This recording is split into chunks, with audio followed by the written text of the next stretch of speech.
Hello दोस्तों, नमस्कार। आइए स्टार्ट करते हैं 14 फरवरी का एडिटोरियल।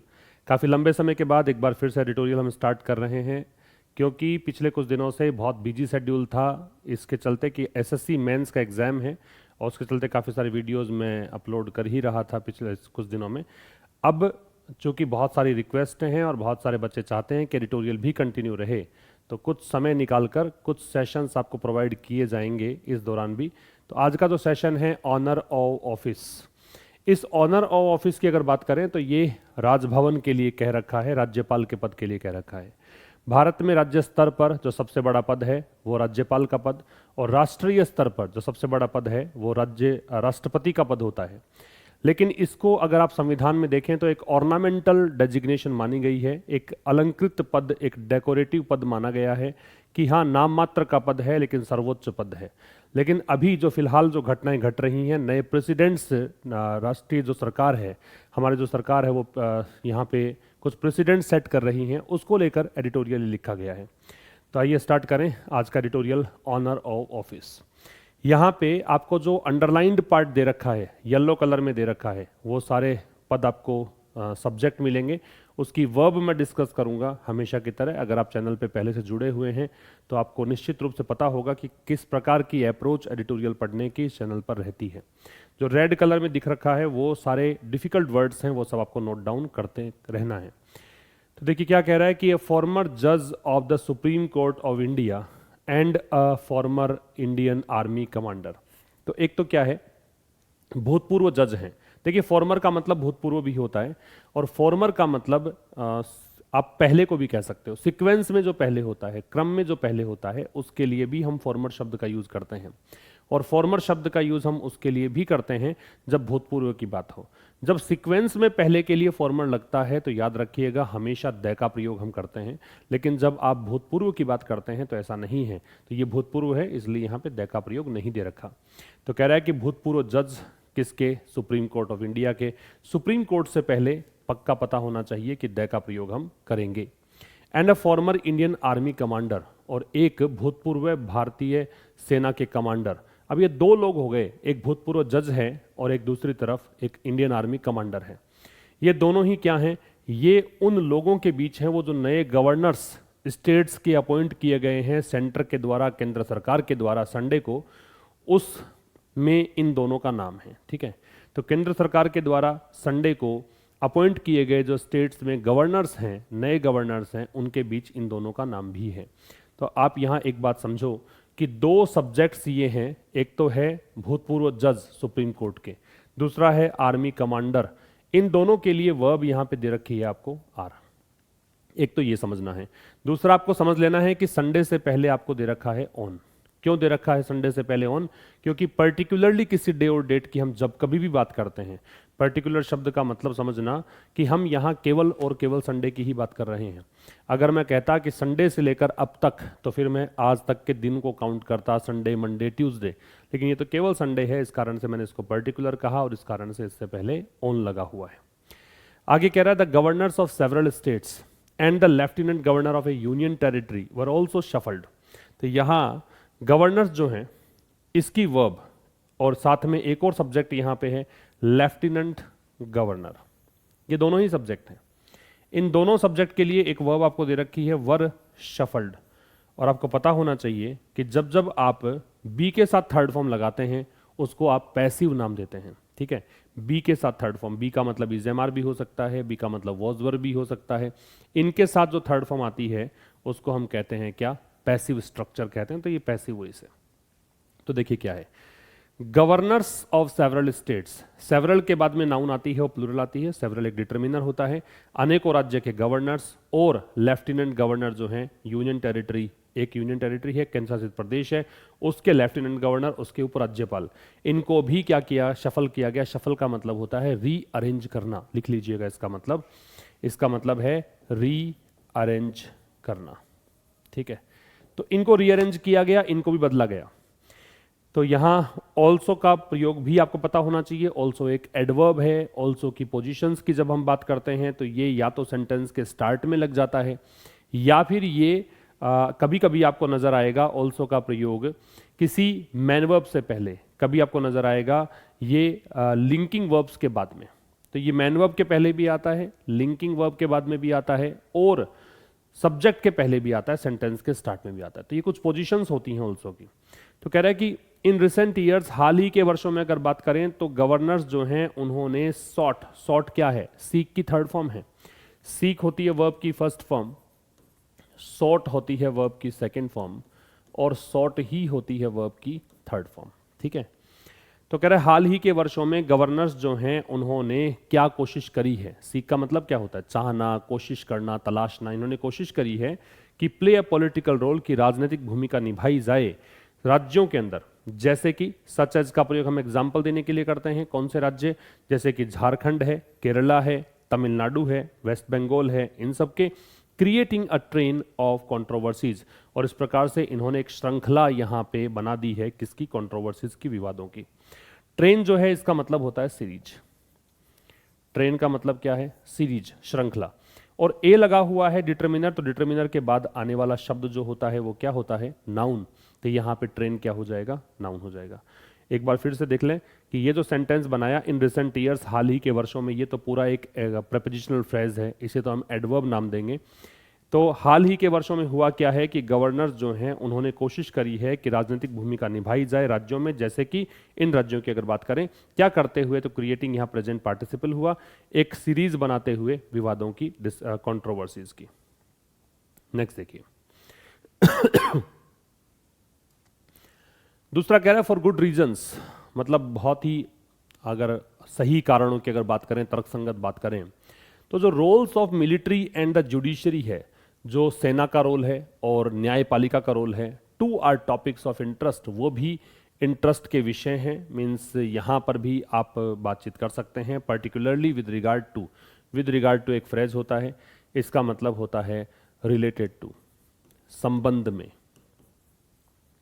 किसके संबंध में, देयर रिलेशनशिप, उनके रिलेशनशिप के संदर्भ में। रिलेशनशिप किसके साथ में, पॉलिटिकल एग्जीक्यूटिव के साथ में। पॉलिटिकल एग्जीक्यूटिव का मतलब क्या है, ये वो लोग हैं, ये वो ऑफिशियल्स हैं जो कि सरकार के अंदर होते हैं, और जब कभी कोई पॉलिसी मेकिंग की बात आती है, जब कभी कोई राजनीति में कुछ पॉलिसीज के चेंज की बात आती है, कुछ बनाने की बात आती है, तो ये भूमिका निभाते हैं, इनको पॉलिटिकल एग्जीक्यूटिव के नाम से जाना जाता है। तो गुड रीजंस के लिए अगर बात करें तो रोल्स जो हैं मिलिट्री और जुडिशरी के, याद रखिएगा जुडिशरी से पहले द का प्रयोग हमें करना ही है।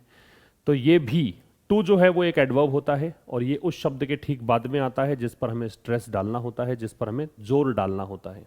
ठीक है, तो जो रोल्स हैं मिलिट्री और जुडिशरी के, वो भी टॉपिक्स हैं इंटरेस्ट के। और कह रहा है कि विशेष करके किसके संबंध में, उनके रिलेशनशिप के संबंध में। रिलेशनशिप किसके साथ में, पॉलिटिकल एग्जीक्यूटिव के साथ में।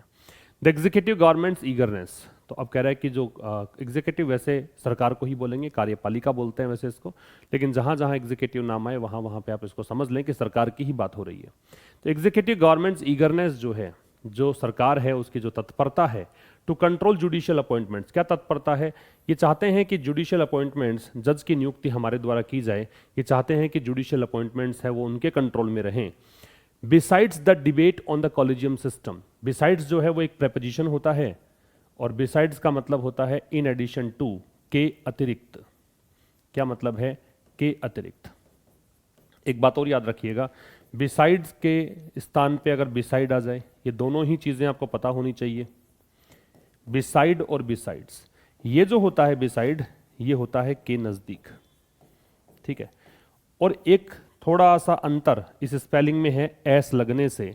इस बिसाइड्स का मतलब होता है के अतिरिक्त, क्योंकि इसमें बिसाइड के अलावा क्या है, बिसाइड के अलावा यहां पे एस दे रखा है, तो ये के अलावा है, इसलिए यहां पे क्या आना चाहिए, बिसाइड्स आना चाहिए। ठीक है, तो यहां पे क्या कहना चाह रहा है, ये कह रहा है कि एग्जीक्यूटिव गवर्नमेंट की ईगरनेस जो है जुडिशियल अपॉइंटमेंट्स को कंट्रोल करने की, किसके अतिरिक्त, डिबेट के अतिरिक्त। कि भाई डिबेट जो चल रही है कॉलेजियम सिस्टम की, कॉलेजियम सिस्टम क्या हुआ, ये एक एसोसिएशन होता है।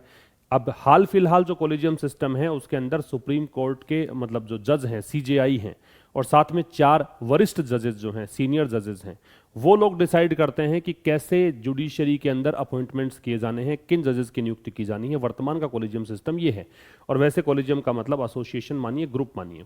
तो कहना यह चाह रहा है कि एक तो सरकार की तत्परता, उत्सुकता कि ये चाहते हैं कि जुडिशियल अपॉइंटमेंट्स हम हमारे कंट्रोल में ले लें।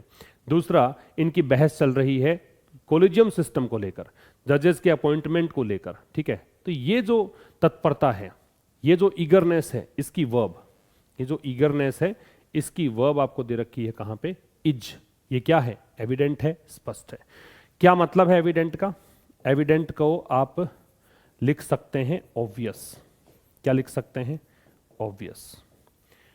और क्या लिख सकते हैं ऑब्वियस के अलावा? एपेरेंट। इसे आप एपेरेंट भी कह सकते हैं।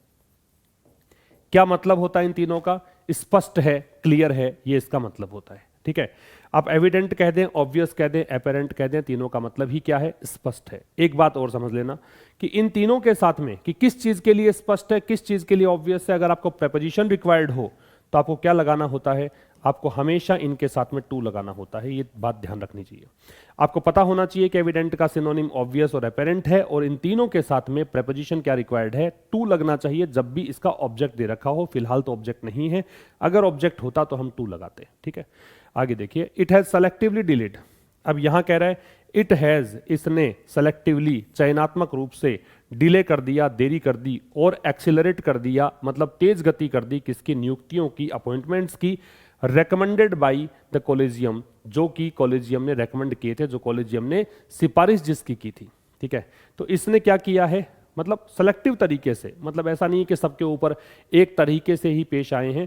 ये कुछ जगह पे कुछ इन्होंने अलग व्यवहार किया है, कुछ जगह पे अलग व्यवहार किया है। इन्होंने सेलेक्टिव तरीके से एक तो डिले किया और एक एक्सेलरेट कर दिया अपॉइंटमेंट्स को, गति तेज कर दी अपॉइंटमेंट्स की। कौन से अपॉइंटमेंट? जो कि रेकमेंड किए गए, सिफारिश जिसकी की गई कॉलेजियम के द्वारा। इफेक्टिवली एक्सरसाइजिंग पावर्स, और ये इस प्रकार से बड़े प्रभावी तरीके से अपनी शक्तियों का प्रयोग कर रहे हैं। एक्सरसाइज पावर का मतलब है विल्ड पावर, विल्ड करना, WIELD एक वर्ड होता है, लिख लेना। WIELD का मतलब होता है यूज करना। वैसे पावर यूज करने के लिए हम विल्ड का प्रयोग कर सकते हैं, हथियार यूज करने के लिए भी विल्ड लगा सकते हैं, ठीक है। तो ये एक्सरसाइज कर रहे हैं पावर्स को, मतलब यूज कर रहे हैं शक्तियों का, that it does not have in appointing जजेस, और ये वो पावर है जो कि इनका है नहीं, जजेस को नियुक्त करने में इनके पास ये पावर है नहीं, फिर भी ये कर रहे हैं। इट यहाँ पे कार्यपालिका सरकार के लिए आ रहा है। इसकी verb does not have, not adverb of negation है, डज हेल्पिंग वर्ब है, हैव मेन वर्ब है, ठीक है। तो ये आपका सेकंड स्लाइड में था। आगे बात करते हैं नंबर 3 में। क्या कह रहा है?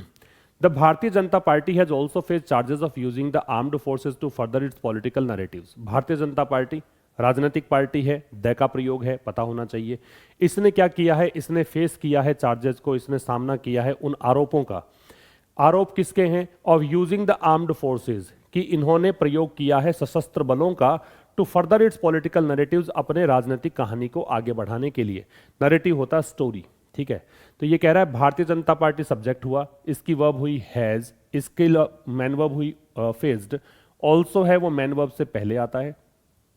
तो भारतीय जनता पार्टी ने सामना किया है आरोपों का, इस पर आरोप लगे हैं कि इन्होंने आर्म्ड फोर्सेज का यूज किया है, किसके लिए? आगे बढ़ाने के लिए। फर्दर का मतलब है आगे बढ़ाना।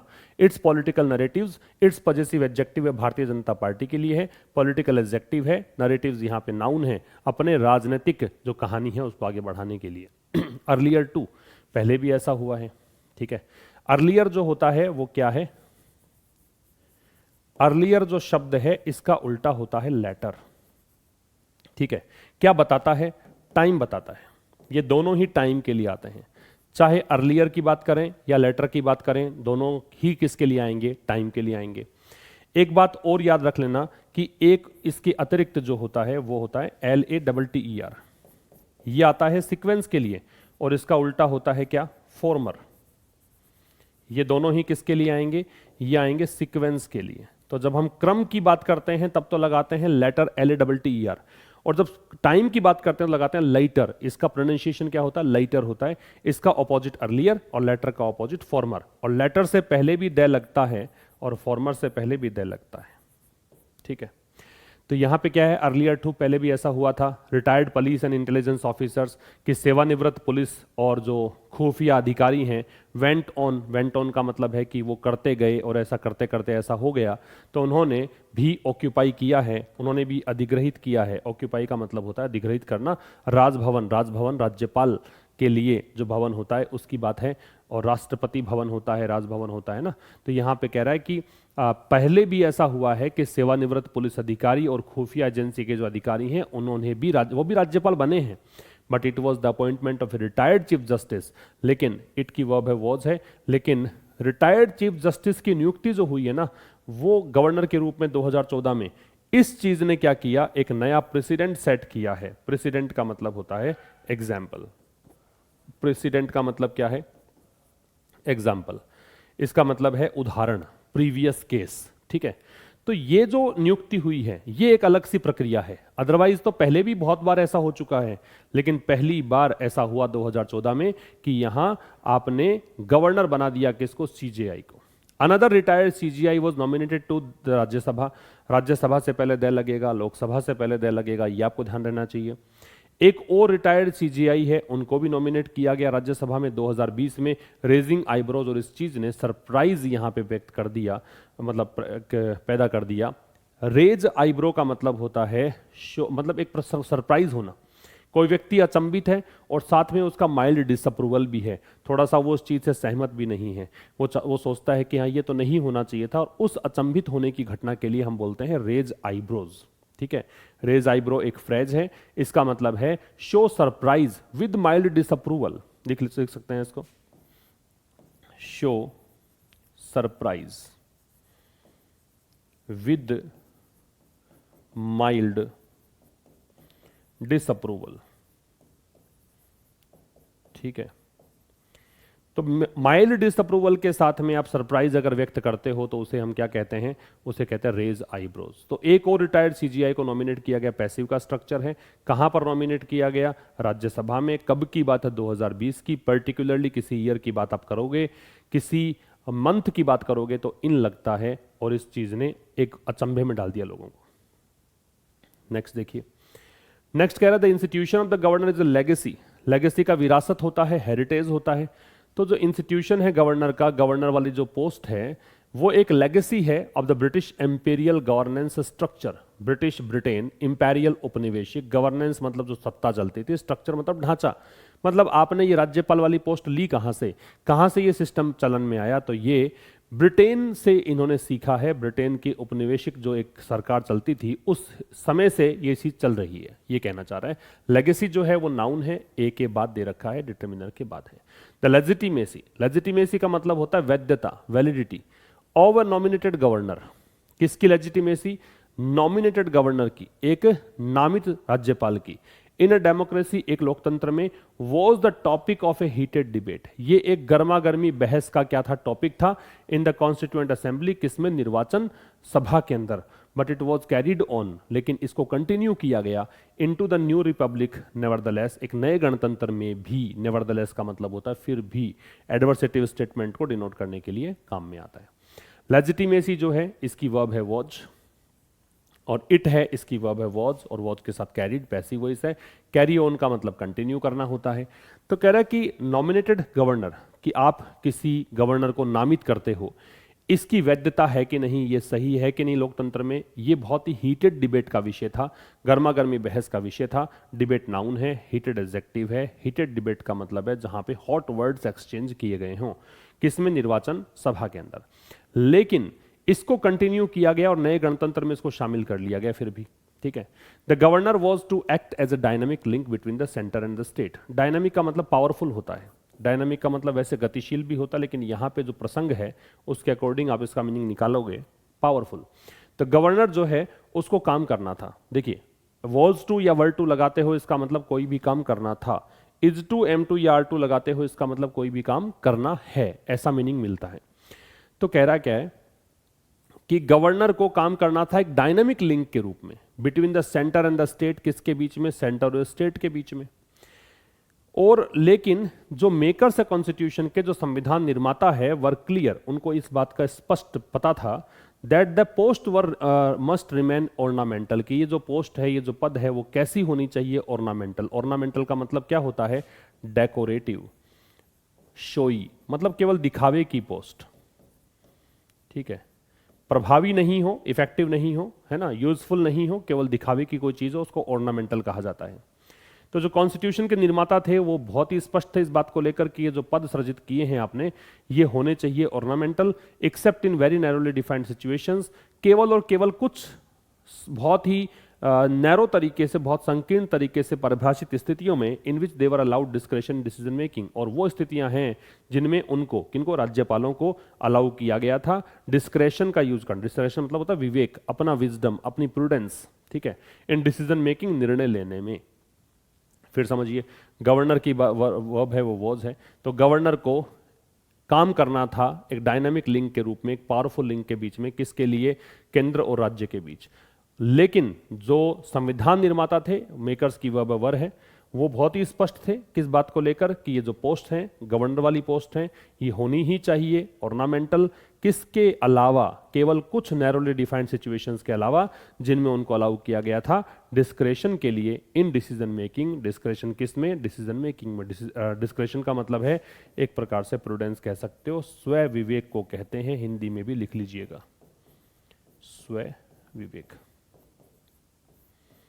ठीक, आगे देखिए, कह रहा है ओवर द डिकेड्स। ओवर का मतलब ड्यूरिंग होता है, ठीक है ना, ओवर एक प्रेपोजिशन है, इसका मतलब ड्यूरिंग होता है। ओवर द डिकेड्स का मतलब होता है दशकों के दौरान।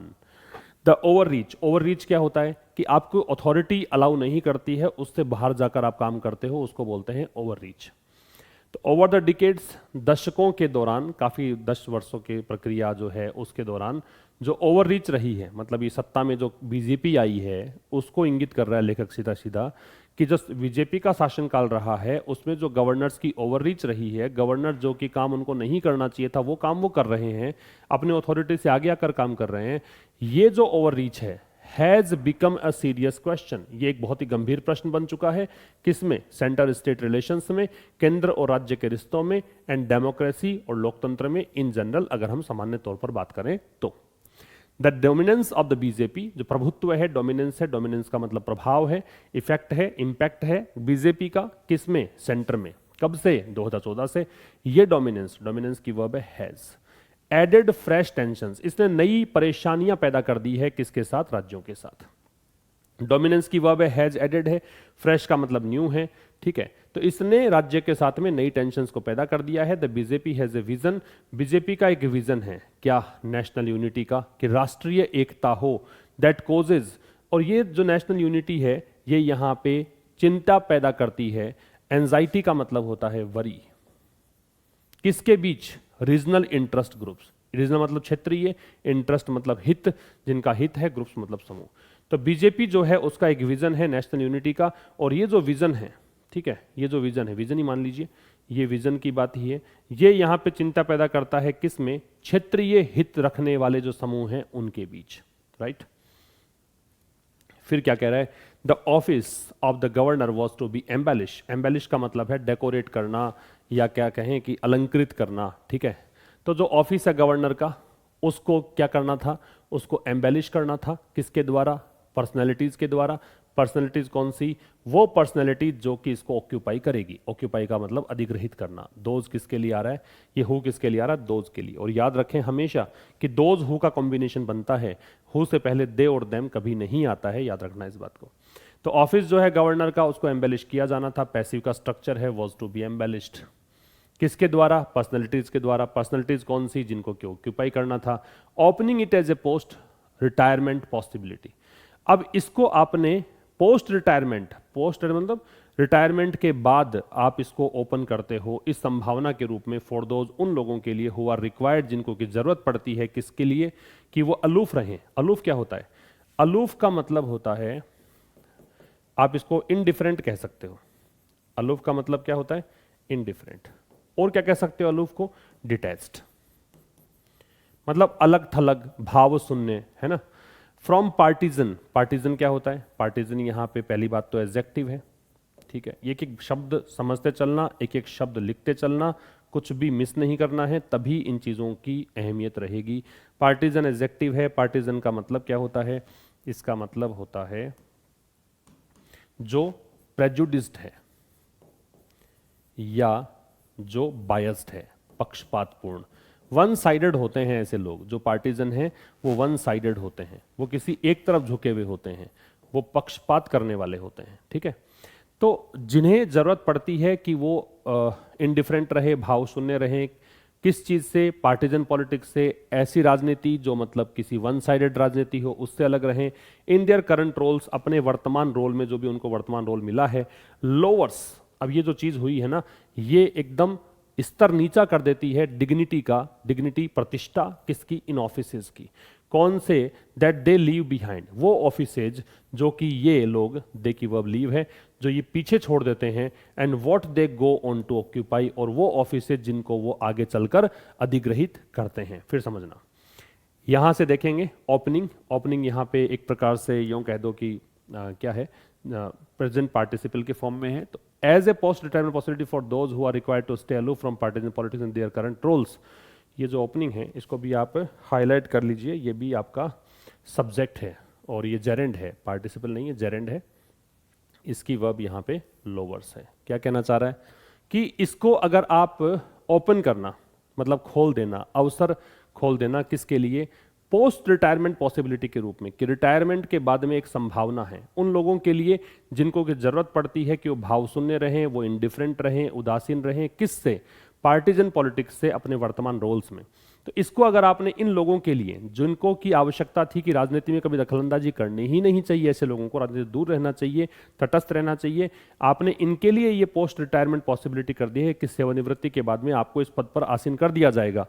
तो ये जो चीज है ये लोअर करती है, निम्न कर देती है डिग्निटी को। डिग्निटी किसकी, इन ऑफिसेज की। कौन से ऑफिसेज, जो कि वो पीछे छोड़ देते हैं और जो कि वो आगे चलकर अधिग्रहित करते हैं। तो ये था साहब आज के इस एडिटोरियल में। मुलाकात होगी अब नेक्स्ट सेशन में, एक नए सेशन के साथ कुछ और चर्चा करेंगे। तब तक के लिए नमस्कार, थैंक यू वेरी मच।